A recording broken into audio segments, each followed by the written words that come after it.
आ नहीं रहा इधर मिला क्या इसमें आ नहीं रहा।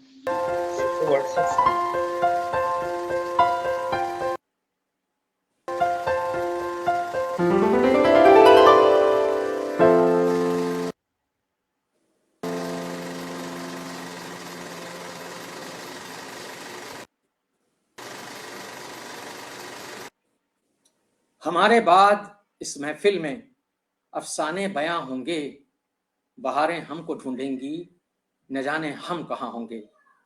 नमस्कार, न्यू दिल्ली फिल्म फाउंडेशन और सत्य हिंदी की इस खास पेशकश में आपका स्वागत है। आज हम इस मौके पर, खास मौके पर जुटे हैं दिलीप कुमार को याद करने के लिए। आज दिलीप कुमार का जन्मदिन है। आज अगर वो हमारे बीच होते तो 99 साल के हो गए होते। इस साल जुलाई में उनका निधन हो गया। हिंदी सिनेमा में दिलीप कुमार को एक ऐसी शख्सियत के रूप में याद किया जाता है जिन्होंने अपने बेहतरीन और सहज अभिनय से अदाकारी का एक नया व्याकरण लिखा, एक नई शैली विकसित की, जिसके लिए उन्हें एक संस्थान के तौर पर याद किया जाता है। वो पेशावर में पैदा हुए थे और उसके बाद उन्होंने बम्बई फिल्म इंडस्ट्री में, हिंदी फिल्म इंडस्ट्री में अपनी शुरुआत किया। उसके बाद एक महानायकत्व उन्होंने जो हासिल किया, तो वो जो उनकी शख्सियत है उसने उनको अदाकारी के जिस मुकाम पर ला खड़ा किया।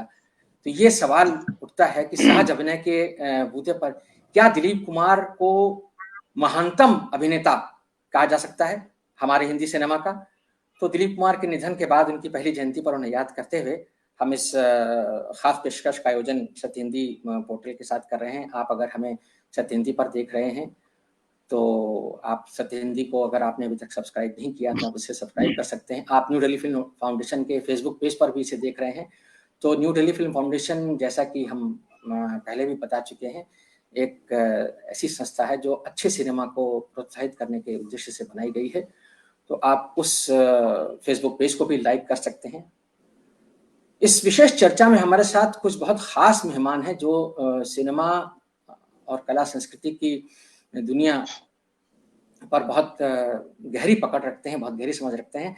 हमारे साथ हैं जाने माने फिल्म स्कॉलर शरद दत्त, हमारे साथ हैं वरिष्ठ कला समीक्षक और फिल्म समीक्षक विनोद भारद्वाज जी, और हमारे साथ हैं अध्यापक, समीक्षक और लेखक प्रभात रंजन जी।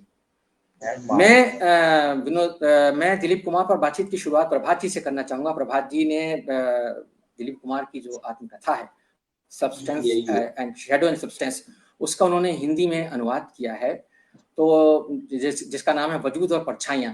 प्रभात जी, मैं दिलीप कुमार के बारे में आपसे आपकी जो इम्प्रेशंस हैं मैं जानना चाहूंगा। आप उनको किस तरह से याद करते हैं?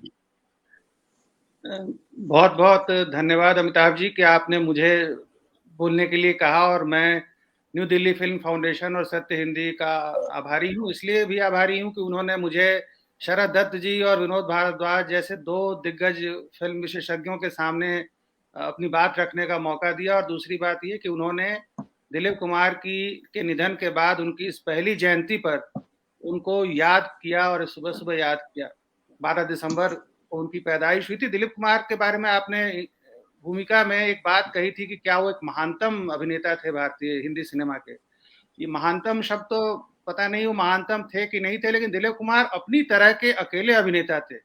लोगों ने उनकी नकल की, मनोज कुमार जैसे कई अभिनेताओं ने उनकी शैली की नकल की, लेकिन जो उनका लहजा था, जो उनकी एक्टिंग थी और जो उनकी जुबान थी, वो कभी कोई और दोहरा नहीं सका। और दिलीप कुमार, विनोद जी और शरद जी तो दिलीप कुमार के उन दिनों से उनकी फिल्में देखते और उन पे लिखते रहे जब वो नौजवान दिलों की धड़कन माने जाते थे। लेकिन मैंने जब 1980 के दशक में दिलीप कुमार साहब को देखना शुरू किया तो वो उनके सिनेमा का दूसरा दौर था, जब वो विधाता और कर्मा जैसी फिल्मों में आए और उन्होंने बुजुर्ग अभिनेता के रूप में भी अपने अभिनय की एक अलग ही छाप रखी। शक्ति फिल्म शायद वो पहली फिल्म थी जो मैंने दिलीप कुमार की बुजुर्ग अभिनेता के रूप में देखी थी, जिसमें अमिताभ बच्चन के साथ थे और हम सब उस समय स्कूल में पढ़ते थे और हम सब ये आपस में बातें करते थे कि क्या दिलीप कुमार बड़ा ने अमिताभ बच्चन को दिलीप कुमार ने खत्म कर दिया या अमिताभ बच्चन दिलीप कुमार पर भारी पड़ गए। ये बहुत बड़ी फिल्म थी अपने समय की, जो इन सब चीजों को दिलीप कुमार ने अपनी आत्मकथा में बड़ी सहजता के साथ याद किया। और ये जाहिर सी बात है कि आजादी के बाद जो जुबान, देखिए मैं हिंदी पढ़ा लिखा आदमी हूँ, मुझे उर्दू आती नहीं है, लेकिन मैं अगर ये जुबान बोल पा रहा हूँ, ऐसी भाषा बोल पा रहा हूँ जो जिसपे उर्दू का असर है, तो ये दिलीप कुमार के सिनेमा का कमाल है। दिलीप कुमार ने मेरे जैसे कितने लोगों को उर्दू निष्ठ हिंदी बोलना सिखाया, एक हिंदुस्तानी जुबान बोलना सिखाया। और हिंदुस्तानी जुबान अगर भारत में हिंदी भाषी क्षेत्रों में अगर एक मजबूत जुबान के रूप में स्थापित हुई, मजबूत भाषा के रूप में, भाषा की शैली के रूप में स्थापित हुई, निस्संदेह इसमें बहुत बड़ा योगदान दिलीप कुमार का ही है, क्योंकि लोगों ने उनको सुना और उनके सुनने से लोगों ने बोलना सीखा। जी अमिताभ जी। जी, बहुत धन्यवाद प्रभात जी अपनी शुरुआती टिप्पणी के लिए। शरद जी, मैं आपके पास आना चाहूंगा और मैं आपसे जानना चाहूंगा, क्योंकि आप का दिलीप कुमार से बहुत नजदीकी रिश्ता रहा है और आप से उनकी घनिष्ठ मित्रता भी रही है। आपने उनको अभिनेता के तौर पर और एक व्यक्ति के तौर पर बहुत नजदीक से देखा है, तो आपकी क्या यादें हैं? आप दिलीप कुमार को आज इस वक्त किस तरह से याद करना चाहेंगे? क्या आप हमसे साझा करना चाहेंगे अपनी स्मृतियां?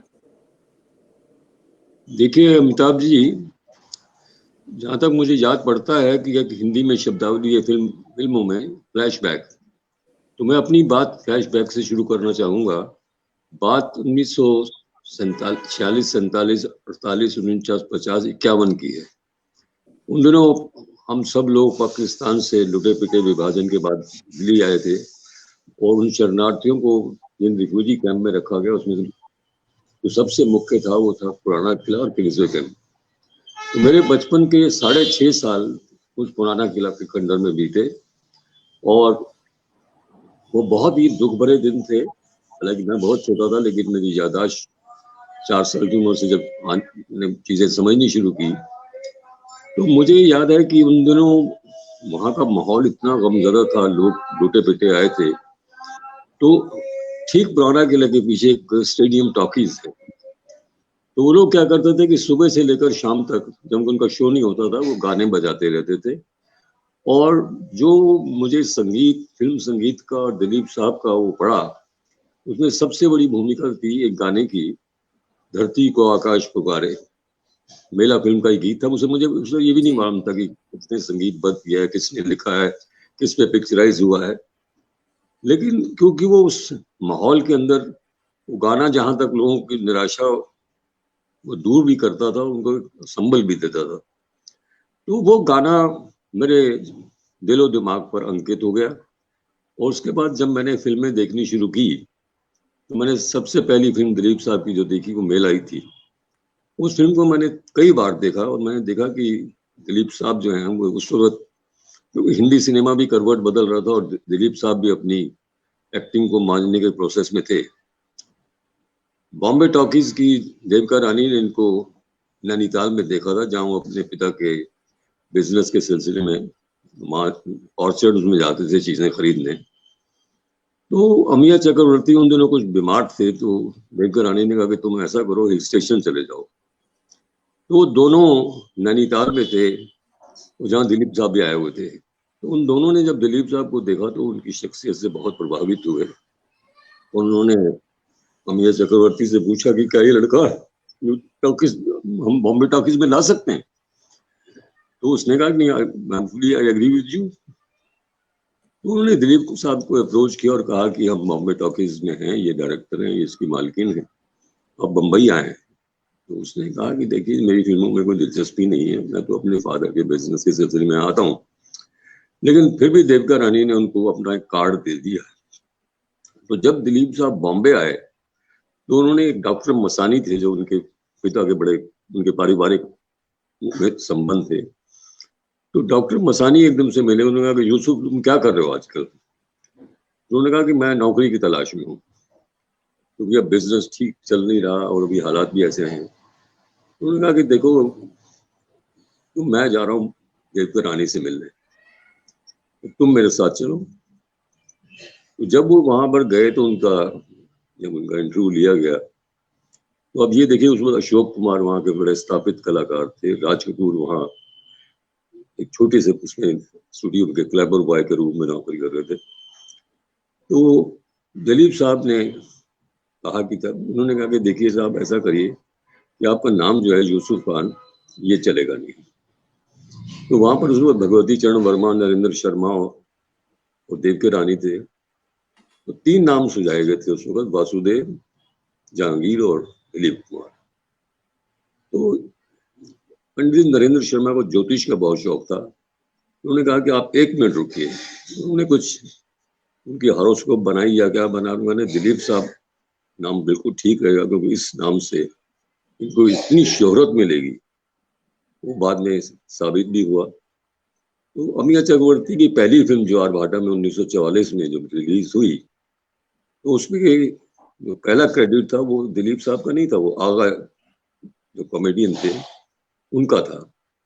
इसी तरह 4 फिल्में ऐसी हैं जहां मुझे याद पड़ता है कि जिनमें दिलीप साहब का क्रेडिट पहला नहीं है। उन्होंने जब मुगल आजम बन रही थी तो आसिफ से इसकी शिकायत भी की थी। उन्होंने कहा कि यार मैं फिल्म सलीम अनारकली पे नहीं बना रहा, मैं फिल्म अकबर पे बना रहा हूँ। तो उसका टाइटल तो इसीलिए मुगल आजम रखा है। खैर, और उसके बाद मैं जब कॉलेज आया तो मुझे सबसे बड़ी जो लत पड़ गई वो थी कि दिलीप साहब की फिल्म का पहला शो पहला दिन देखना। और उसके कई सालों बाद, उन दिनों मैं दूरदर्शन में था, तो मेरी बड़ी ख्वाहिश थी कि मैं दिलीप साहब का भी एक इंटरव्यू करूं। तो 6ठा अंतर्राष्ट्रीय समारोह दिल्ली में था और 1977 में। तो हमारी एक मीटिंग थी तो 3 प्रोड्यूसर्स का चयन हुआ कि आप डेली एक प्रोग्राम करेंगे आधे घंटे का। तो मुझे लगा कि ये सारे प्रोग्राम जो मेरे कोलीग्स लाए हैं वो अंग्रेजी में है। तो मैंने उनसे कहा कि देखिए जब हमारी हिंदी ऑडियंस बहुत ज्यादा है दूरदर्शन की, तो मैं कुछ प्रोग्राम हिंदी में भी करने चाहिए। तो उन्होंने कहा कि आप प्रपोजल दीजिए मुझे। तो मैंने उनको 2 प्रोग्राम सुझाए थे कि एकदम दिलीप साहब का लंबा इंटरव्यू करेंगे। और उस रात को जब इनॉग्रेशन के बाद अशोक होटल में मंत्री जो वो देते हैं लंच डिनर, उसमें दिलीप साहब को मैं पहली बार मिला और मैंने उनको अप्रोच किया। उन्होंने कहा कि देखिए मैं दूरदर्शन पे आता नहीं, टेलीविजन पे मेरा कोई इंटरेस्ट नहीं है। और मुझे बम्बई में तबस्सुम भी बार बार कहती है कि तुम यूसुफ भाई आप आइए हमारे प्रोग्राम फूल के लिए गुलशन गुलशन में। तो इन बातों से मुझे लगा कि दिलीप साहब राजी हो जाएंगे। उसके बाद जब मेरा नाइटमेयर शुरू होता है कि मैं रोज उनको कांटेक्ट करूं। वो सागर अपार्टमेंट में रहते थे, वहां उनका अपना फ्लैट था। तो पता लगता है जी वो बैडमिंटन खेल रहे हैं नीचे, कभी पता चलता वो इंदिरा गांधी से मिलने गए, कभी बीच में खबर उड़ी कि उन्हें कुवैत का एम्बेसडर बनाया जा रहा है। तो एक दिन वो लाइन पे आ गए। मैंने उनसे कहा जी अगर आपको इंटरव्यू नहीं करना था तो मना कर देते। मेरी डेली क्लास ली जा रही है, वो दिलीप साहब का इंटरव्यू को क्या हुआ। वो ना जाने किस मूड में तो उन्होंने आप ऐसा करिए अभी आ जाइए। लेकिन उन्होंने एक कंडीशन ये लगाई कि मेरा इंटरव्यू या तो वो मकबूल करेगी, मकबूल जंग, या शमीम करेगा। मकबूल 2 दिन पहले कनाडा जा चुकी थी। तो शमीम ने कहा कि देखिए साहब मैं तो इस वक्त टाइम्स ऑफ इंडिया का फिल्म क्रिटिक हूँ, फेस्टिवल कवर कर रहा हूँ, मुझे 6 फिल्मों का रिव्यू लिखना होता रोज, तो मैं तो इंटरव्यू नहीं कर सकता। पर बड़ी मनाने के बाद हम लोग क्रू लेके पहुंचे वहां पर सागर अपार्टमेंट में। और आपको हैरानी होगी जब मैंने दिलीप साहब को देखा ड्राइंग रूम में बैठे हुए, तो मेरे जहन में फिराक 2 शेर एकदम कौंधे कि आने वाली नस्लें हम फख्र करेंगी तुम पर, हम असरो जब तुम उनको बतलाओगे तुमने फिराक को देखा था। तो मुझे लगा कि मैं ये शेर बिल्कुल दिलीप साहब के लिए मुनासिब है। दूसरा शेर मेरे सामने ये था कि आया कि तुम करीब भी हो, मुखातिब भी हो, तुमसे बात करें या तुम्हें देखें या तुमसे बात करें। खैर वो इंटरव्यू 8 घंटे में रिकॉर्ड हुआ। उस दिन मैंने जाना कि दिलीप साहब जैसा परफेक्शनिस्ट आदमी नहीं था। उन्होंने मुझे कहा कि जो मैंने आखिरी सवाल का जवाब दिया मैं इसको सुन सकता हूँ। तो हमने बिल्कुल सुन सकते हैं। हमने उनको हेडसेट दिया, बड़े सुनते रहे। उन्होंने कहा कि इसमें 2 लफ्ज जो है मैं गलत तलफ्फुज़ था मेरा, तो आप इसको री रिकॉर्ड करिए। शमीम और मैंने बहुत कहा नहीं साहब ये हम एडिट कर रहे हैं। कहने कि नहीं, अगर ये एयर पे चला गया तो लोग कहेंगे कि यूसुफ का तलफ्फुज़ इतना खराब है। तो उस दिन मैंने देखा और उन्होंने अपने फिल्मी कैरियर के बारे में बहुत सी बातें बताई। उन्होंने कहा कि मैं एट ए टाइम 3 ऐसी फिल्मों में काम कर रहा था जो बिल्कुल एक दूसरे के अपोजिट थी। Devdas was in making, Ganga Jamuna में प्लान कर रहा था और मुगल आजम के सेट लग चुके थे। तो ये तीनों डिफरेंट रोल थे और मुझे को बड़ी मुश्किल आती थी कि मैं एक रोल से कैसे दूसरे में जाऊं। खैर उन्होंने कहा कि मैं देवदास, मैं सैगल का बड़ा जबरदस्त फैन हूँ, तो थोड़ा ये कंपैरिजन होता कि सैगल की फिल्म अच्छी थी, दिलीप साहब की भी अच्छी थी। लेकिन ऐसा है कि जिस वक्त बरुआ ने देवदास बनाई थी न्यू थिएटर्स में, उस वक्त टेक्निक इतनी अच्छी नहीं थी, इसलिए वो फिल्म आपको लगता है कि ड्रैग कर रहे हैं, सैगल साहब के डायलॉग बोलने का जो भी कुछ होता। लेकिन अगर आप अब उस फिल्म को देखते हैं या दिलीप साहब की फिल्म को देखते हैं या शाहरुख खान की फिल्म को देखते हैं, तो वो ग्रैंड्योर अंसारी ने क्रिएट तो किया, लेकिन उसमें कहीं ना कहीं जो देवदास की आत्मा थी वो लुप्त हो गई। तो दिलीप साहब के साथ फिर मेरा मिलना जुलना शुरू हुआ और ये दोस्ती लगभग 45 साल तक चली। और वो उनसे आप दुनिया के किसी भी टॉपिक पे बात कर सकते थे, चाहे संगीत हो, लिटरेचर हो, जुबान ने उनको 7 जुबानें आती थी और उन्हें बहुत अच्छा लिटरेचर फारसी, उर्दू और अंग्रेजी का पढ़ा हुआ था। म्यूजिक का उन्हें पूरा ज्ञान था, चाहे वेस्टर्न म्यूजिक हो, इंडियन क्लासिकल म्यूजिक हो। और सबसे बड़ी बात यह थी कि he was a great foodie, खाने का बहुत शौक था उनको। और उनको दुनिया का हर अच्छी जगह जहाँ खाना मिलता है उनके टिप्स पे थी। इसलिए मैं जब कभी मुंबई आता या दिल्ली आते तो हमारी मुलाकात होती थी और मैंने उनसे बहुत कुछ सीखा, क्योंकि वो इस कदर बहुत मुख्तसर सी बात करते थे चंद लफ्जों में। एक वाक्य मैं आपको यहाँ कहना चाहूंगा जो मेरे को बहुत वो लगा कि उससे उसके बाद मैं और भी उनके करीब आ गया। एक दिन मैं उन लोगों उनके पाली हिल मकान में चाय पी रहे थे तो मुझे कहने लगे कि मेरे ये आपसे एक दरख्वास्त है शरद साहब, इस पे आप गौर फरमाएं। मैंने कहा साहब हुक्म करिए दिलीप साहब। कहने नहीं, एक छोटी सी इल्तिजा है, आपको मुनासिब लगे कर दीजिए। मैंने कहा बताइए साहब। कहने लगे आप मुझे दिलीप साहब मत कहा करें। कहना मैं दिलीप कुमार सिर्फ 2-2.5 घंटे के लिए होता हूँ जब मैं पर्दे पे होता हूँ।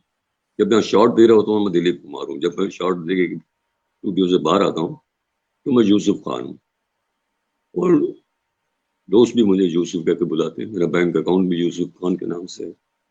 मैंने कहा मैं तो ये लफ्ज अपनी जुबान में भी नहीं ला सकता। तो कहने लगा तुम मेरे सब भाई बहनों से मिलते हो, मेरे घर आते हो, तो वो सब मुझे भाईजान कहते हैं।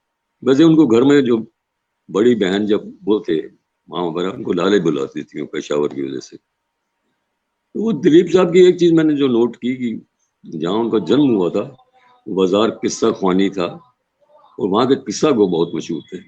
और शायद ये बात उनमें भी उतनी मौजूद थी, अगर वो कोई भी चीज डिस्क्राइब करते थे लगता था कि आपको वो किस्सा सुना रहे हैं।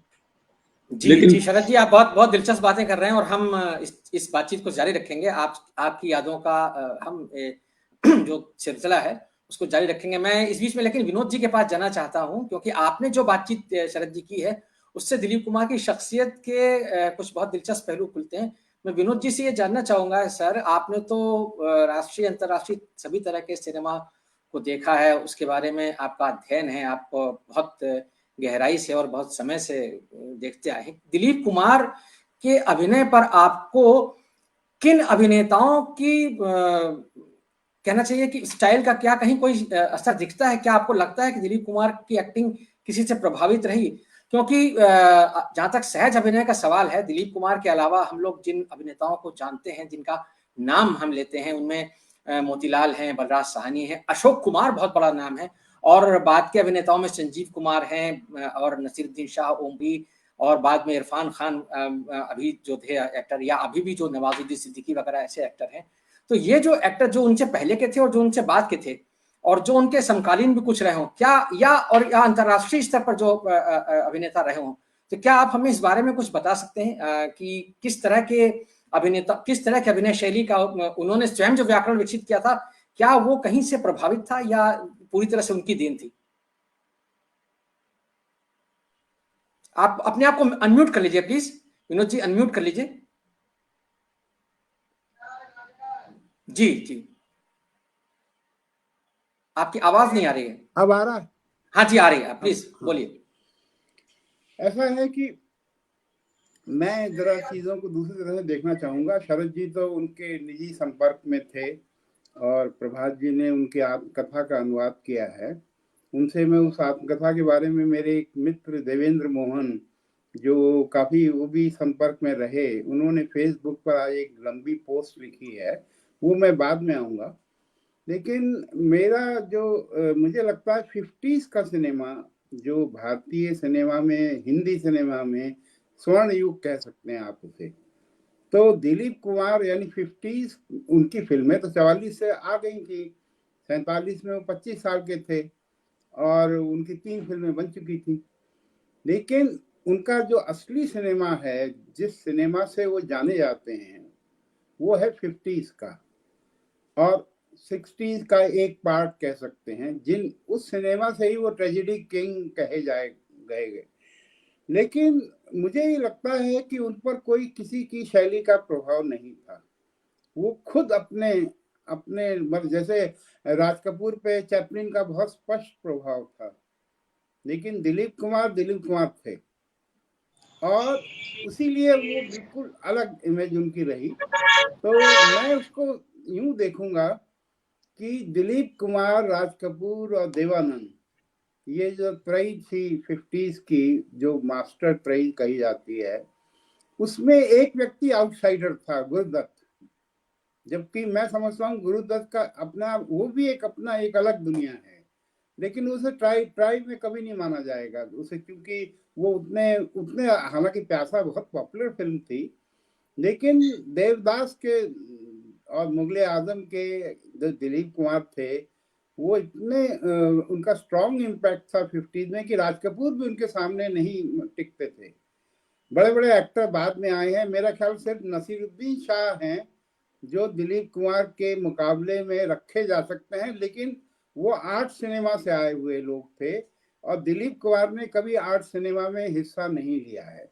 कभी उन्होंने रॉय की फिल्म में भी काम नहीं किया है, कभी उन्होंने उस तरह से, उनका कैरियर बिल्कुल अलग तरह का है।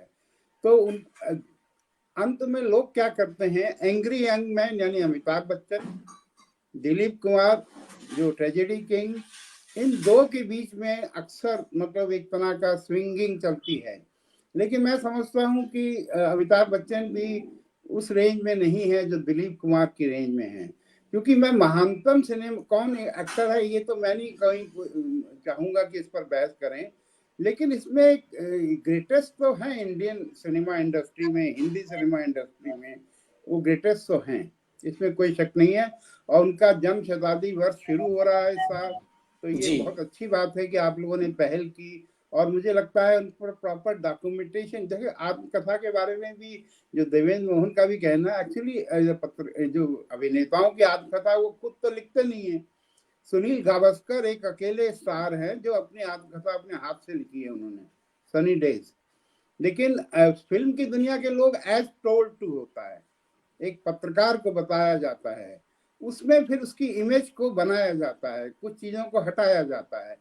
तो बायोग्राफी का कंसेप्ट जो ओरिजिनल कंसेप्ट है जो वेस्ट में रहा है, जैसे टॉलस्टॉय की बायोग्राफी या हेमिंगवे की हो, तो उसमें आपकी तमाम डार्क चीज़ें भी आती हैं जो हमारे यहाँ नहीं आ पाती हैं। लेकिन वो एक अलग अध्ययन का विषय है, क्योंकि खुद ये देवेंद्र मोहन ने आज लिखा है कि उस किताब में बहुत कमियां हैं, जबकि वो काफी संपर्क में थे उन दोनों 70s में, क्योंकि वो ब्लिट्स में थे तो वो उनके संपर्क में थे। लेकिन मैं कभी भी दिलीप कुमार के संपर्क में नहीं रहा, क्योंकि मेरा एक अलग दुनिया है रही है। मैंने बॉम्बे में 1 साल नौकरी की थी टाइम्स ऑफ इंडिया में, तो अमिताभ बच्चन की जंजीर रिलीज हुई थी, जो जिस फिल्म ने उनको बनाया। उससे पहले वो बहुत मतलब धर्मवीर भारती जो कि संपादक थे और बच्चन जी उनके मित्र थे, उनके पास उनके रोज फोन आते थे और वो कहते थे कि भाई वो अमिताभ की फिल्म रिलीज हो रही है, उस पर बहुत ध्यान रखो। तो उन्होंने, भारती जी ने कहा कि भाई आप जाकर के उसका प्रीव्यू देखिए। और अमिताभ बच्चन इतने नर्वस थे उस फिल्म में कि नीचे हमारी बगल में सीढ़ियों पे बैठे हुए थे पूरी फिल्म, लेकिन उसके बाद वो स्टार बन गए। और मैंने तब धर्मेंद्र में लिखा भी था कि अमिताभ की वापसी, क्योंकि उससे पहले की फिल्मों में वो चल नहीं पा रहे थे इतना, लेकिन जंजीर ने उनकी एंग्री यंग मैन की इमेज को एक तरह स्थापित किया। और बाद में लेकिन देखिए, अमिताभ और दिलीप में बहुत बड़े फर्क हैं। विष्णु खरे ने इस पर कुछ कई बार लिखा है। जैसे दिलीप कुमार जो है नेहरू युग की पैदाइश है और ये है इंदिरा गांधी युग की एंग्री यंग मैन। दोनों में एक बेसिक फर्क ये है। और दिलीप कुमार ने कभी अपने को पॉलिटिक्स में या अपने को आगे बढ़ाने के लिए जो ब्रांड इमेज होती है कॉर्पोरेट सेक्टर में या विज्ञापनों में नहीं इस्तेमाल किया। वो उनकी ग्रेटनेस थी। देखिए, हम अगर भारत रत्न सचिन तेंदुलकर बन करके वो विज्ञापनों में दिखते हैं तो ये बहुत शर्म की बात है, क्योंकि आपका स्टेटस ऐसा है कि आप उस स्टेटस से नीचे नहीं आने चाहिए फिर आपको। तो दिलीप कुमार कभी नहीं आए जहां तक मेरी जानकारी है, और वो बहुत बड़ी बात है। तो उनकी देखिए, अब राजकुमार भी उनके सामने खड़े होकर देख चुके हैं, उनके सामने अमिताभ भी खड़े होकर देख चुके हैं। मतलब सारे, मतलब इन लोगों ने, ऐसा नहीं है कि अमिताभ के साथ उन्होंने शक्ति की चर्चा हुई थी यहाँ। लेकिन मुझे लगता है कि दिलीप कुमार की जो सारी रेंज है, देखिए उन्होंने तो कॉमेडी भी की है, ऐसा थोड़ी है कि वो ट्रेजेडी किंग ही थे, लेकिन उनका जो बेसिक चीज है वो ट्रेजेडी किंग वाला ही है। और वो उस जमाने में उस तरह की फिल्मों में उनका बोलने का जो लहजा था, अगर उनकी मतलब हम लोग तुलना करना चाहें किसी इंटरनेशनल स्टार से, क्योंकि आपको ये भी मैं याद दिला दूं कि 1962 में कार्लोवी वारी महोत्सव जो कि प्राग में, मतलब चेकोस्लोवाकिया में होता था, उसमें उनको गंगा जमुना के लिए अवार्ड भी मिला था। वो उनका अकेला शायद अंतर्राष्ट्रीय उस तरह का सम्मान है। और ये सम्मान नसीरुद्दीन शाह को भी मिल चुका है बाद में, वेनिस फेस्टिवल में बाद में, और राज कपूर को भी कार्लोवी वारी में मिल चुका है। तो उसमें उनको बेसिकली उसी दौर से उनके सिनेमा का बहुत अध्ययन हो सकता है। जैसे देवानंद ने एक बार कहा था कि उनकी जो रोमांटिक गाने हैं, सिर्फ उसी पे एक बहुत बड़ी किताब लिखी जा सकती है कि कैसे उन्हें फिल्माया गया है। इसी तरह से दिलीप कुमार के, मुझे लगता है कि शताब्दी वर्ष में डॉक्यूमेंटेशन ऐसा होना चाहिए। जो लोग जीवित हैं, मेरा ख्याल शरद दत्त उन पर अच्छा लिख सकते हैं क्योंकि उनके संपर्क में रहे। मैं तो एक इतिहास की तरह से देख रहा हूँ कि इसमें कोई शक नहीं कि भारतीय सिनेमा में, हिंदी सिनेमा में खासतौर पर, और उनकी अगर किसी से तुलना करनी है तो मार्लन ब्रांडो से आप कर सकते हैं, क्योंकि मार्लन ब्रांडो के वो मतलब टक्कर के अभिनेता थे। जो कोशिश तो अमिताभ बच्चन ने भी की मार्लन ब्रांडो बनने की, गॉडफादर वाली स्टाइल अपनाने की कोशिश की उसमें, अग्निपथ में। तो लेकिन दिलीप कुमार उस समय, अब अंतिम दिन देखिए वो थोड़ा फेल्योर तो इसलिए हो गए कि नए सिस्टम में अपने को लाना बहुत आसान नहीं होता है, इसीलिए वो अपनी फिल्म पूरी नहीं कर पाए कलिंगा, क्योंकि उस दौर में वो मतलब उनके लिए बहुत मुश्किल था उस तरह के चीजों से अपने को एडजस्ट करना। लेकिन बाद के दौर में भी देखें तो शाहरुख खान सफल ज्यादा हैं, लेकिन आमिर खान मुझे उनसे बेहतर एक्टर लगते हैं। मतलब सफलता और एक्टिंग एक अलग अलग चीज है। लेकिन दिलीप कुमार के साथ ये तो सफल भी थे और एक्टर भी बहुत अच्छे थे, और उन्होंने अपनी इमेज को आखिर तक, मतलब आखिरी दिनों में तो खैर वो लगभग वेजिटेबल हो गए थे, पर मुझे लगता है कि ये एक अच्छी, आज का दिन अच्छा है उनके ऊपर और काम करने के लिए। जी बहुत धन्यवाद विनोद जी, आपने बहुत अच्छी बात कही। ये जो 50s की आपने बात कही और जो नेहरूवादी युग की बात कही, ये बिल्कुल सही बात है। दिलीप कुमार, देवानंद और राज कपूर तीनों 50s के हीरो थे, और वो नेहरू वादी युग था राजनीति में, समाज में। जब आज़ादी के तुरंत बाद का जो सिनेमा था, उसने जिस तरह से नेहरूवादी स्वप्नों को पर्दे पर ढाला, और उसमें जो उसका जो रोमांटिसिज्म था उसको भी दिखाया, और वो कैसे उससे मोहभंग हुआ वो भी दिखाया। आपने गुरुदत्त का नाम लिया, बिल्कुल सही बात है। प्यासा जो है वो उस मोहभंग की कहानी दिखाता है कहीं ना कहीं, जब वो उसमें साहिर लुधियानवी का गाना हम सुनते हैं, जिन्हें नाज़ हिंद पर वो कहाँ है, तो ये नेहरू से मोहभंग का एक था। और राज कपूर की एक और फिल्म थी जिसमें साहिर का ही लिखा हुआ गाना था कि वो सुबह कभी तो आएगी, या वो जो इकबाल के गाने की पैरोडी है, चीनो अरब हमारा हिंदुस्तान हमारा। तो ये जो था, और मुझे उस दौर की वो फिल्म याद आ रही है, नया दौर, जो कि नेहरू की राजनीति एक तरीके से जो कहा जाए, मैन और मशीन का जो एक कन्फ्लिक्ट जिसमें दिखाया गया है, मतलब गांधी और नेहरू की एक तरीके से जो एक राजनीति थी, गांधी थोड़ा मशीनों के विरुद्ध थे और नेहरू जी जिस तरीके से मॉडर्नाइजेशन करना चाहते थे, अंततः उसमें एक तरीके से समन्वय करके दिखाया गया। मैं प्रभात जी के पास चलना चाहूंगा और प्रभात जी से मैं जानना चाहूंगा कि ये जो 50s के सिनेमा की बात है और अभी सब लोग देवदास की बात भी कर रहे हैं, तो मैं आपसे जानना चाहूंगा, क्योंकि आप साहित्य के भी अध्येता हैं और आपका दखल है, आप लिखते पढ़ते रहते हैं, लोगों को भी आप उसके लिए प्रोत्साहित करते हैं। तो दिलीप कुमार की जो फिल्में हैं उनमें आप जो लिटरेचर का, खासतौर से विमल राय के साथ जो उनका सिनेमा है, जो देवदास है, देवदास उसको एपिटमाइज करता है एक तरीके से, आप उसके बारे में हमें कुछ बताइए कि क्योंकि देवदास, जैसा कि अभी शरद जी ने भी कहा और विनोद जी ने भी कहा कि सहगल भी कर चुके थे, बरुआ भी कर चुके थे और बाद में शाहरुख खान ने भी किया, ग्रैंडियोर वाली बात शरद जी ने भी कही, तो लेकिन जो दिलीप कुमार ने उसमें जो इंटेंसिटी ला के रख दी है उसको शायद मैच कर पाना, मतलब लगता है कि देवदास अगर कभी रहा होगा कोई कैरेक्टर, किरदार, तो जो शरद चंद्र ने जिस तरह से लिखा था वो वैसे ही रहा होगा। आप प्लीज इस पर कुछ हमें बताएं। मैं अमिताभ जी धन्यवाद। मैं इस पे आने से पहले अभी नेहरू युग की बात आप भी कर रहे थे, विनोद जी भी कर रहे थे, मैं उसमें कुछ और बातें जोड़ना चाहता हूँ। जरूर जरूर। सलीम खान ने एक दिलीप कुमार की आत्मकथा के अंत में उनके कुछ जानने वालों, उनके कुछ चाहने वालों के भी लेख दिए गए हैं। उसमें जो एक बेहतरीन लेख जो है वो सलीम खान साहब का लिखा हुआ है, सलीम जावेद वाले सलीम खान।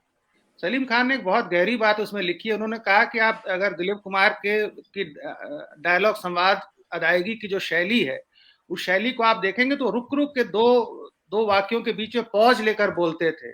उन्होंने कहा कि नेहरू के भाषण देने की शैली थी। नेहरू हिंदी जब बोलते थे तो दो वाक्यों के बीच में इसलिए रुक जाते थे क्योंकि उनको अंग्रेजी से हिंदी बोलते हुए दिमाग में ट्रांसलेट करते थे। उनकी हिंदी उतनी अच्छी नहीं थी जितनी अच्छी अंग्रेजी थी।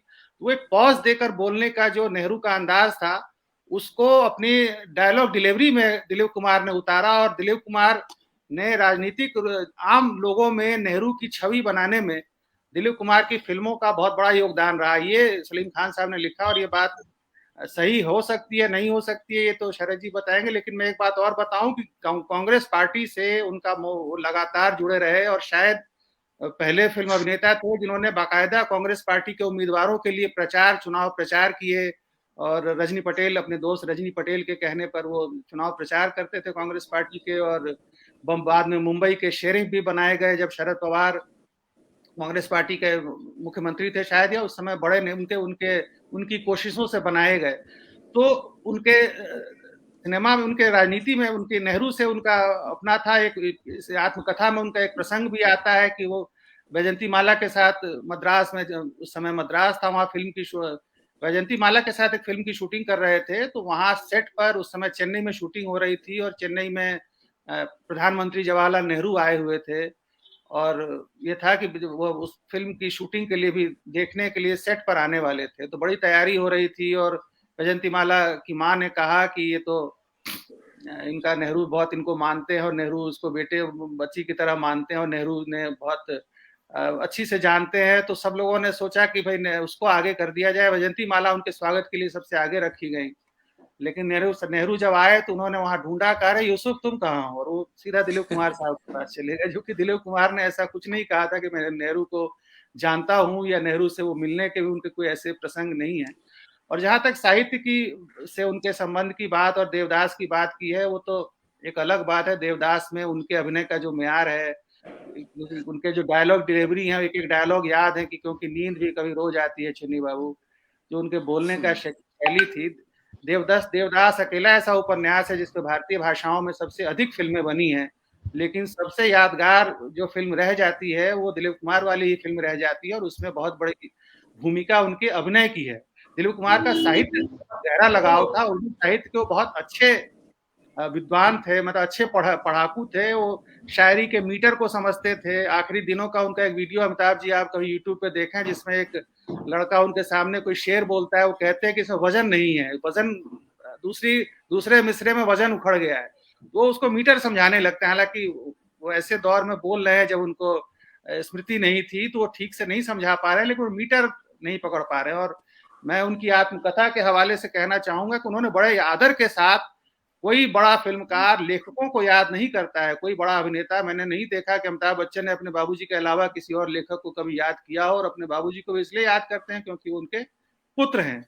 लेकिन दिलीप कुमार ने अपनी आत्मकथा में भगवती चरण वर्मा, नरेंद्र शर्मा और राजेंद्र सिंह बेदी की उन्होंने बड़ी तारीफ की है और कहा है कि देवदास के डायलॉग राजेंद्र सिंह बेदी ने लिखे थे, उर्दू के सबसे बड़े लेखकों में एक थे, और उन्होंने कहा है कि उस तरह के छोटे छोटे वाक्य, छोटे छोटे संवाद लिखने वाला दूसरा कोई डायलॉग राइटर नहीं है। अगर आप देवदास फिल्म को आपने तो देखा ही होगा, आप सबने देखा होगा अमिताभ जी, अगर आप ध्यान देंगे देवदास में, तो उसके जो डायलॉग हैं वो उसी तरह से, जिस तरह से दिलीप कुमार छोटे छोटे वाक्य बोलते थे, उसी तरह से उसमें संवाद लिखे गए हैं। ये राजेंद्र सिंह बेदी का कमाल था, जिसको दिलीप कुमार ने बहुत अच्छी तरह से याद किया है अपनी आत्मकथा में कि राजेंद्र सिंह बेदी जैसा डायलॉग राइटर उन्होंने दूसरा नहीं देखा। क्योंकि और एक जमाना भी था, सब लेखक ही फिल्मों में लिखने वाले बड़े बड़े लेखक होते थे। भगवती बाबू खुद बहुत बड़े लेखक थे।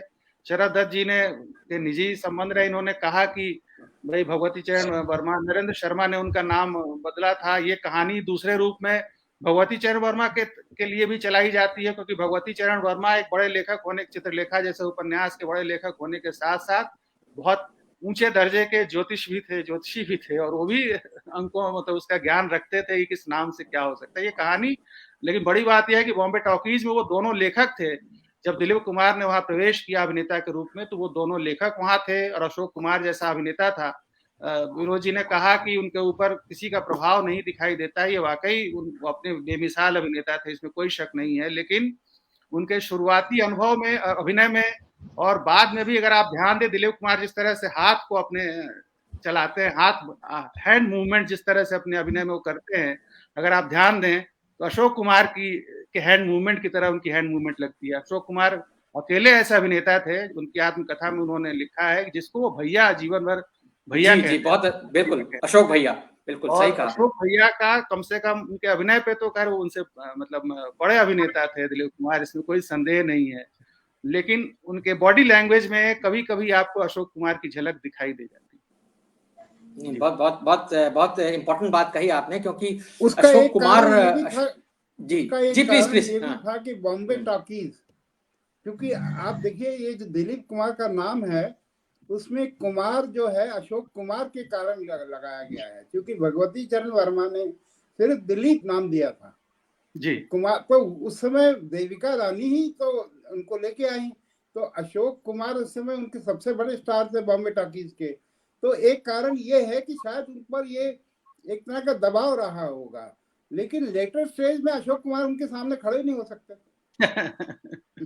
नहीं, वो बिल्कुल सही कह रहे हैं आप। और मुझे लगता है विनोद जी, मुझे लगता है ये जो अशोक कुमार उनके सामने खड़े नहीं हो सकते वाली बात जो आपने जो कही है, वो इसलिए सही लगती है क्योंकि जो जिस तरह की इंटेंसिटी या जो जिस तरह का एक मिस्टिकल टच जिसको हम कहते हैं एक्टिंग में देना, यानी वो जो देवदास में या दाग में या दीदार में भी जब अशोक कुमार के साथ वो खड़े हैं, तो वो जो मिस्टिकल टच देना और उसको एक तिलिस्मी ऊंचाई दे देना, जहां मतलब आदमी उस धुंध में खो जाए और उसके बाद वहां से निकलने का दिल ना करे, तो वो अशोक कुमार की एक्टिंग में नहीं है। अशोक कुमार की अच्छाई है कि प्यासा में ओरिजिनल रोल जो है गुरुदत्त वाला, बिल्कुल सही कह रहे हैं जी। और वो दिलीप कुमार ने उसको नहीं किया, इसलिए गुरुदत्त ने उसको किया, और वो एक अलग हिस्ट्री है। मतलब दीदार की हम लोग बात कर रहे हैं तो अशोक कुमार और दिलीप कुमार का जो एक कहना चाहिए कि साथ काम करने का, क्योंकि उन्होंने 2 फिल्मों में साथ काम किया, एक दीदार थी और दूसरी बाद में दुनिया थी जो 80s में बनी थी जिसमें ऋषि कपूर थे।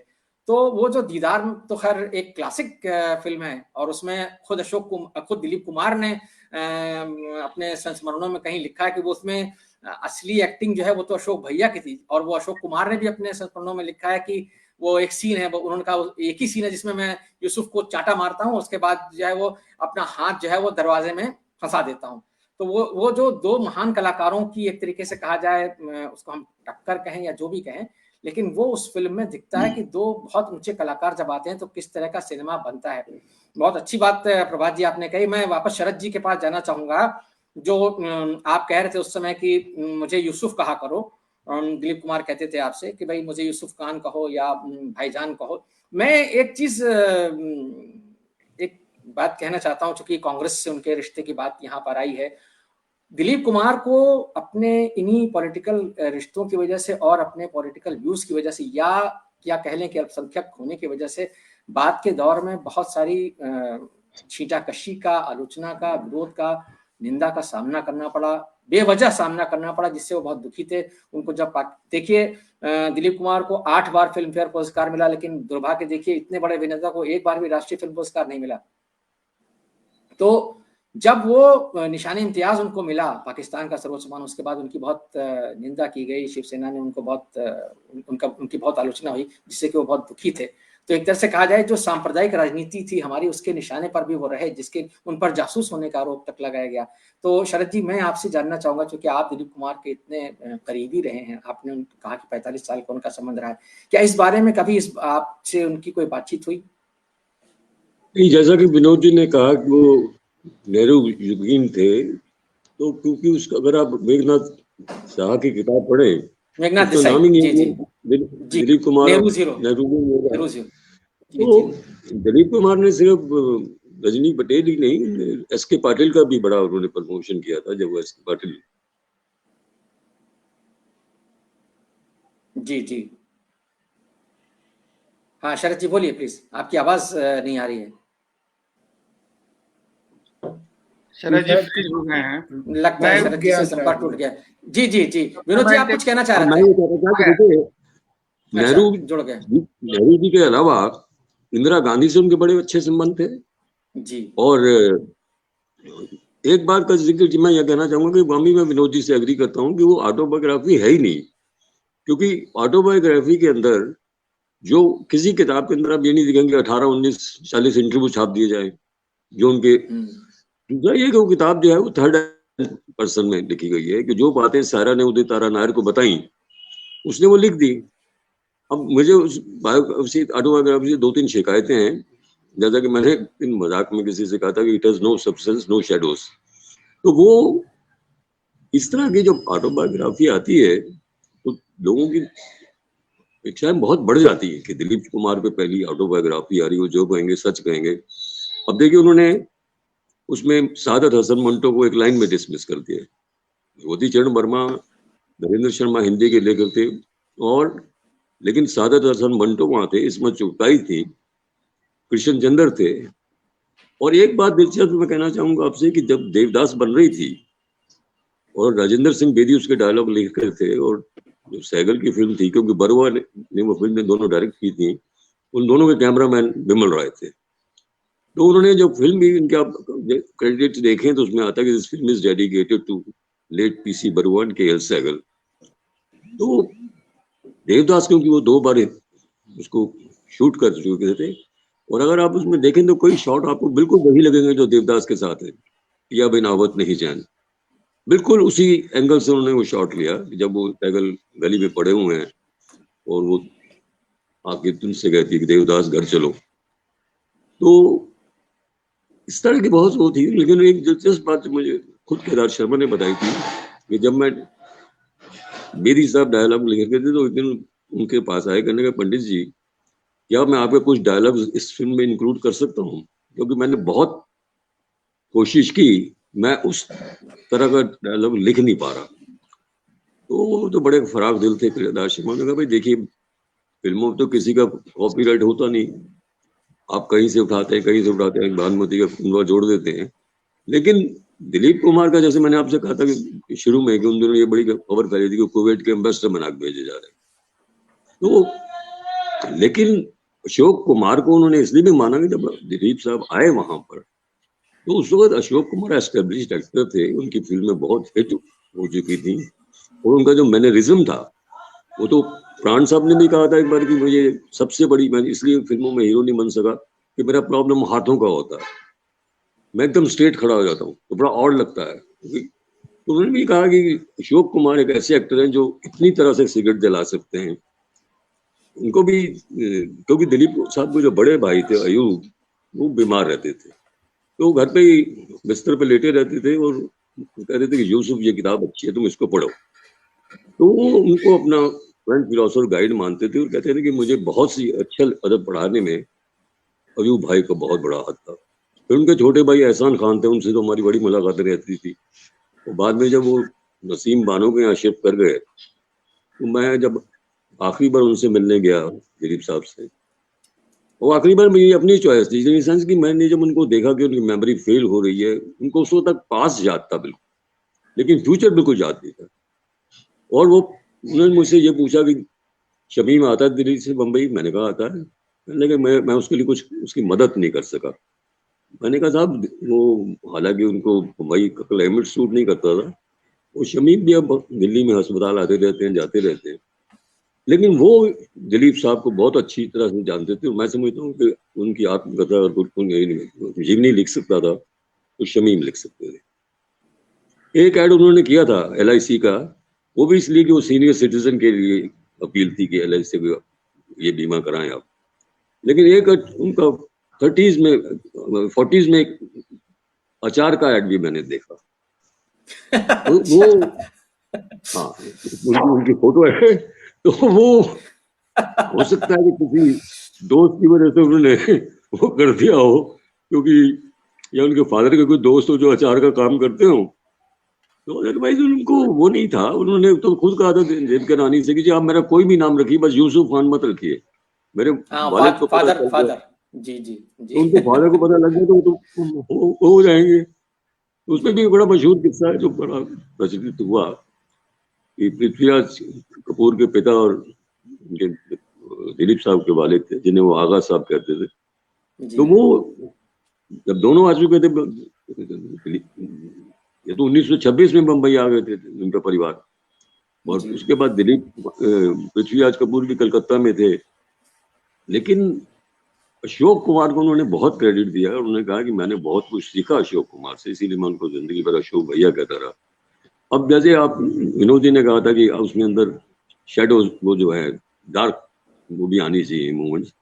अब जैसे ये देखिए कि आप उनकी ऑटोबायोग्राफी में कामनी कौशल का जिक्र एक लाइन में डिस्मिस हो जाता है, मधुबाला का जिक्र एक लाइन में डिस्मिस हो जाता है। तो ये चीजें जो हैं, इसलिए वो एक अच्छी बायोग्राफी साबित नहीं होती।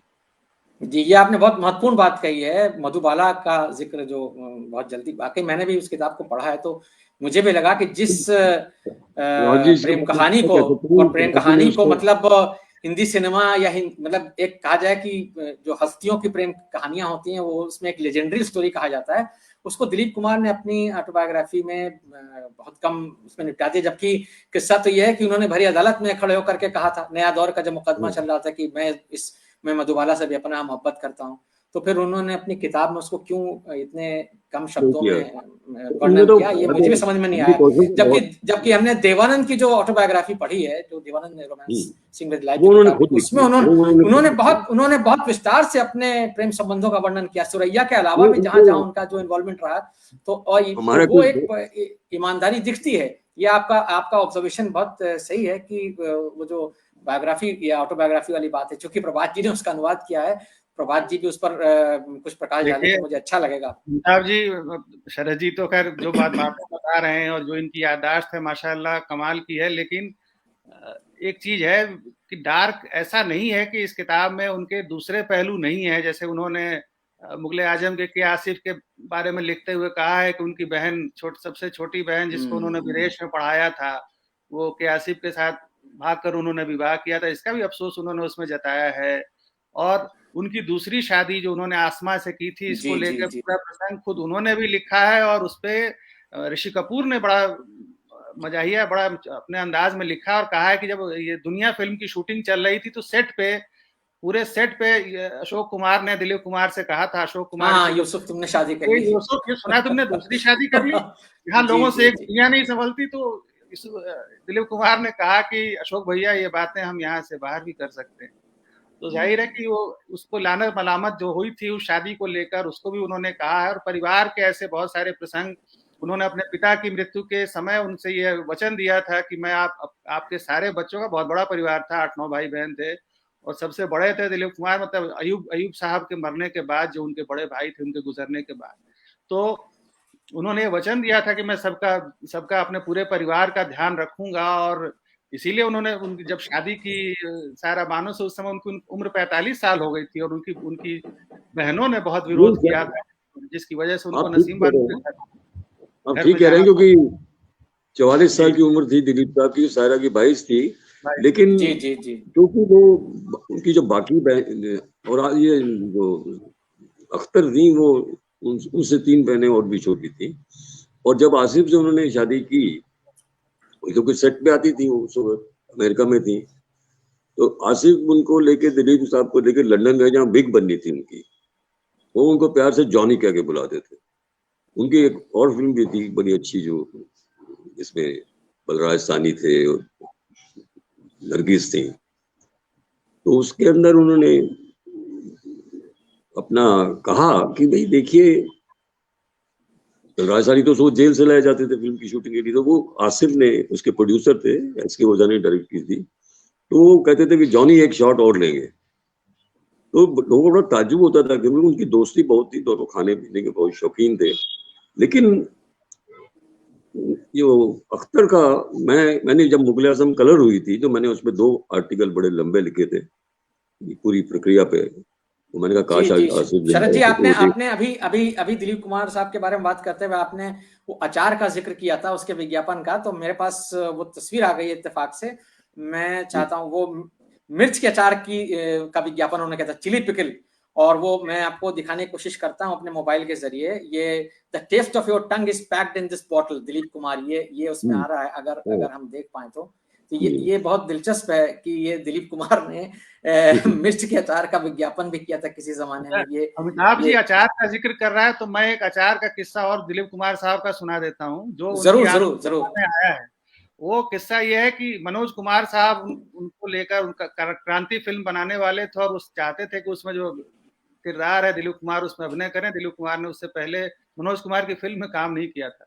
मनोज कुमार की बड़ी ख्वाहिश थी, क्योंकि उन्होंने पूरब और पश्चिम इसलिए बहुत दिन तक उसकी शूटिंग स्टार्ट नहीं की थी, क्योंकि सायरा बानो बीमार थी और उनके ठीक होने तक का उन्होंने इंतजार किया था। तो खैर वो रोज शाम में जाते थे दिलीप कुमार साहब के साथ। उन दोनों दिलीप कुमार पतंग उड़ाते थे, तो छत पे पतंगबाजी चलती थी, उसके बाद फिर नाश्ता वाश्ता होता था, फिर होता था चलो कल बात करेंगे। कई दिन गुजर गए, तो एक दिन उन्होंने, मनोज कुमार साहब ने कहा कि दिलीप साहब, मैं ऑमलेट के बड़े शौकीन थे दिलीप कुमार, तरह तरह के ऑमलेट बनाना, और ऑमलेट के बड़े किस्से, इसमें यश चोपड़ा के भी किस्से हैं। तो मनोज कुमार ने कहा कि मैं आज, प्राजी, मैंने अचारी ऑमलेट बनाने का एक नया गुर सीखा, आपको सिखाऊंगा आज। दिलीप कुमार ने कहा, वो तुम कौन सी फिल्म की बात कर रहे थे? अचारी ऑमलेट जैसे ही उन्होंने कहा, एक नए तरह का ऑमलेट सुनते ही उन्होंने कहा, वो फिल्म क्या है, सुनाओ जरा मुझे।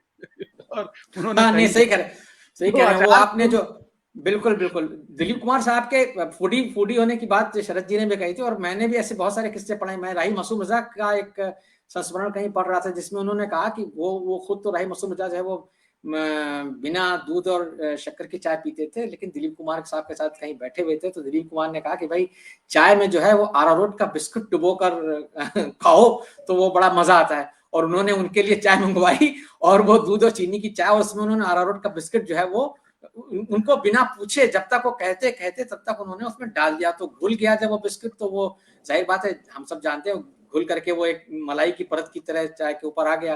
तो राही मासूम रजा ने लिखा है कि भाई मैं तो पी गया यूसुफ साहब का, यानी दिलीप कुमार का मैं इतना लिहाज करता था, लेकिन मैं किसी से ये नहीं कहूंगा कि वो जो है वो इस तरह की चाय पिए। लेकिन बहरहाल ये बहुत अच्छी बात आपने कही। और वो जो आमलेट की बात आप कर रहे हैं, मुझे जहां तक याद पड़ता है, वो शायद नया दौर फिल्म के फिल्मांकन के दौरान का किस्सा है। और उसमें दिया चोपड़ा ने नया दौर में बहुत मुश्किल थे दिलीप कुमार साहब, दिया चोपड़ा ने, यश चोपड़ा अपने छोटे भाई से कहा कि भाई तुम यूसुफ साहब का ख्याल तुम ही रखना। वो खुद भी बहुत फूडी थे, और दोनों तरह तरह के ऑमलेट बना के खाया करते थे, और उसका किस्सा वो फिल्म भी जो है वो एक, उसका किस्सा यही है कि मतलब वो पहले बी.आर. चोपड़ा ने वो अशोक कुमार को रोल ऑफर किया था, तो अशोक कुमार ने कहा नहीं तुम यूसुफ को लो इसमें। तो वो जो अशोक भैया वाली बात हम लोग कर रहे हैं, दिलीप कुमार और अशोक कुमार के रिश्ते वाली, तो वो इसमें भी कहीं ना कहीं एक मजबूत आता है। विनोद जी, मैं आपके पास आना चाहूंगा सर। हम बहुत दिलचस्प बातचीत कर रहे हैं, और बातचीत हम चाहे तो बहुत लंबे समय तक कर सकते हैं, लेकिन समय की पाबंदी है, तो हम आखिरी दौर में हैं अपनी बातचीत के। मैं आपसे ये जानना चाहूंगा कि दिलीप कुमार की शुरुआती फिल्मों की तो बात आपने की, 50s के सिनेमा की बात हम कर चुके, जो उनकी बाद की फिल्में, यानी जिसको हम बैराग के बाद का जो दौर उनका रहा, जिसमें वो एक तरीके से एक चरित्र अभिनेता के तौर पर रहते हुए भी हीरो बने, जय मशाल है, कर्मा है, विधाता है, इस तरह की फिल्में, तो उनमें कौन सी फिल्में ऐसी हैं जहां आपको लगता है कि वो दिलीप कुमार ने वो तारीखी अभिनय किया, जिसके लिए हम उनको उनकी सेकंड इनिंग्स में भी याद कर सकते हैं उसी तरह से? नहीं शक्ति का जिक्र हम लोग कर देखिए, चुके उनकी जो भी फिल्में हैं बात की, ऐसा कुछ नहीं है कि दिलीप कुमार तो खो नहीं गए वहाँ, किसी जी। भी फिल्म में नहीं खो गए हैं। उनके सामने सौदागर वगैरह में राजकुमार खड़े हुए हैं, कहीं शक्ति में अमिताभ बच्चन खड़े हुए हैं, लेकिन वो ऐसा कोई भी ग्रेट एक्टर होता है, आप मार्लन ब्रांडो की आखिरी फिल्में देख लीजिए, ऐसा नहीं होता है कि ग्रेट एक्टर जो है बाद में अपनी, अब क्लिंट ईस्टवुड जो है 90 साल तक वो फिल्म डायरेक्ट कर रहा है, और जी जी जी। कहीं ना कहीं आप अगर ग्रेट एक्टर हैं तो बाद में भी आप ग्रेट रहेंगे, भले उसकी ग्रेटनेस कम हो जाए या उसको एक डिफरेंट शेड में देखें। मेरा एक ही अमिताभ बच्चन के बारे में यहाँ, चूंकि उनको दिलीप के कॉन्टेक्स्ट में अक्सर कहा जाता है कि अमिताभ बच्चन ने वायलेंस के सिनेमा को इस देश में 80s में पूरी विधानसभा को मारने का सीन है और इतना भयानक सीन है। मैं अमिताभ बच्चन को इसलिए कभी बहुत महान अभिनेता नहीं मानूंगा। जो आदमी ऐसी स्क्रिप्ट में काम करे, आप 80s की उनकी फिल्में देखिए, लेकिन दिलीप कुमार ने आखिर में भी ऐसी कोई रोल नहीं किए। उनमें उसमें भी एक तरह का आप मिलेगा। तो मैं हिस्टोरिकली स्पीकिंग देखा जाए तो दिलीप कुमार निश्चय ही महानतम हिंदी सिनेमा के अभिनेता हैं। क्योंकि हो सकता है सौमित्र चटर्जी से आप कंपेयर करें तो एक अलग बात है, लेकिन क्वेश्चन ये है कि हिंदी सिनेमा का जहां तक बात है, दिलीप कुमार से बड़ा अभिनेता अभी तक तो कोई नहीं आया। जी, बहुत बहुत शुक्रिया विनोद जी। हम अपनी बातचीत को यहीं समाप्त करेंगे। बहुत बहुत शुक्रिया प्रभात जी, शरद जी, आपका भी बहुत बहुत शुक्रिया। और हम कोशिश करेंगे, हमारी इच्छा होगी कि हम ये सिलसिला बातचीत का आप विद्वानों के साथ में, सिनेमा के जो आप सब लोग अध्येता हैं उनके साथ में, हम इस तरह की बातचीत का सिलसिला जारी रखें। बहुत बहुत धन्यवाद। धन्यवाद।